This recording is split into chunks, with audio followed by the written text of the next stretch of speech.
नमस्कार दोस्तों, गुरु ज्ञान टीवी में आपका स्वागत है। आषाढ़ गुप्त नवरात्रि दूसरे दिन यहाँ आप भगवान सूर्यदेव को जल चढ़ाते समय भूलकर भी ना। यह गलतियाँ पुराणों के अनुसार कहा जाता है कि संसार के समस्त मानव को स्नान करने के पश्चात भगवान सूर्यदेव को अवश्य जल चढ़ाना। जल सदैव तांबे के लोटे से चढ़ाना बहुत ही अच्छा समझा जाता है। जल के साथ अक्षर एवं फूल मिश्रित कर भगवान सूर्यदेव को जल चढ़ाने से भगवान सूर्यदेव बहुत ही जल्दी प्रसन्न होते हैं। जल देते समय सूर्यदेव के मंत्र का उच्चारण भी करना चाहिए, इससे मन में पॉजिटिव ऊर्जा प्रवेश करती है। जिन लोगों का स्वास्थ्य अक्सर खराब होता है, यदि वे लोग हर सुबह स्नान करने के उपरांत भगवान सूर्यदेव को चढ़ाते हैं तो उनको स्वास्थ्य से संबंधित जितनी भी समस्या होती है उन सभी का निवारण हासिल हो सकता है। बहुत से लोगों की कुंडली में सूर्य की दशा ठीक नहीं होती। इन लोगों को अवश्य ही रोजाना स्नान करने के पश्चात भगवान सूर्यदेव को जल अर्पित करना चाहिए। इससे उनके घर में जो भी खराबी है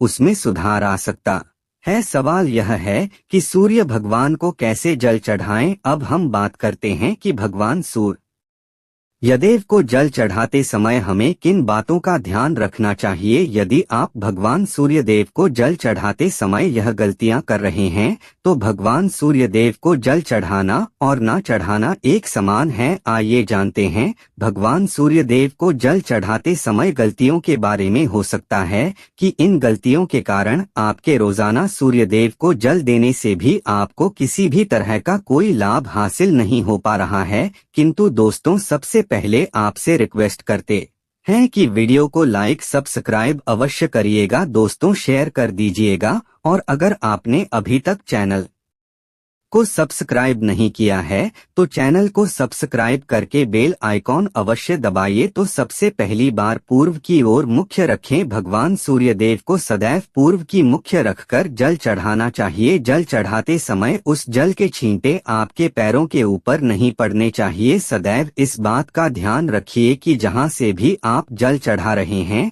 उस स्थान से भगवान सूर्यदेव को देने वाला जल आपके पैर में किसी भी हाल में नहीं गिरना चाहिए। अगर जल चढ़ाते वक्त आपके पैर में जल गिरता है तो यह अच्छी बात नहीं है, क्योंकि इससे सूर्यदेव क्रोधित हो जाते हैं।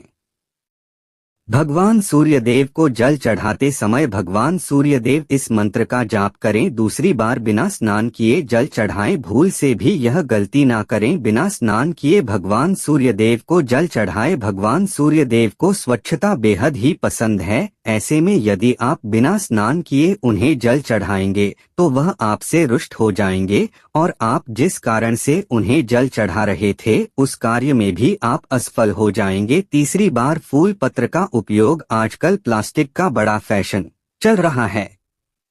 प्लास्टिक की किसी भी चीजों से भगवान सूर्य को जल बिल्कुल भी अर्पित इतना करें। इसके अलावा स्टील, पीतल यदि पत्रों का भी प्रयोग न करें। भगवान सूर्यदेव को जल चढ़ाने के लिए सदैव ताम्र पत्र का प्रयोग करना चाहिए। इसके पीछे वैज्ञानिक कारण यह भी है कि सूर्य देव की उष्णता से प्लास्टिक से कुछ जहरीली गैसें निकलती हैं जो हमारी सेहत के लिए भी अच्छी नहीं होती हैं। चौथी बार ब्रह्मा मुहूर्त में ही अर्पित करें जल। कोशिश करें कि ब्रह्मा मुहूर्त में ही भगवान सूर्यदेव को अर्पित करें। ब्रह्मा मुहूर्त का समय अर्थात सुबह के 3 से 6 बजे तक का समय भगवान सूर्यदेव को जल अर्पण करने का सबसे अच्छा समय समझा जाता है। जल चढ़ाने से पूर्व आपकी नियमित क्रियाकलाप भी पूर्ण होनी चाहिए। आप स्वच्छ वस्त्र पहनकर ही सूर्य को अर्घ दे। ऐसा करने से 9 ग्रह की कृपा जल चढ़ाने वाले व्यक्ति के ऊपर सदैव बनी रहती है। 5वीं बात, अक्षत एवं फूल अवश्य हो। भगवान सूर्यदेव को जल चढ़ाते समय जल में अक्षत, रोली, फूल अवश्य होनी। अगर आपके पास कुछ भी नहीं है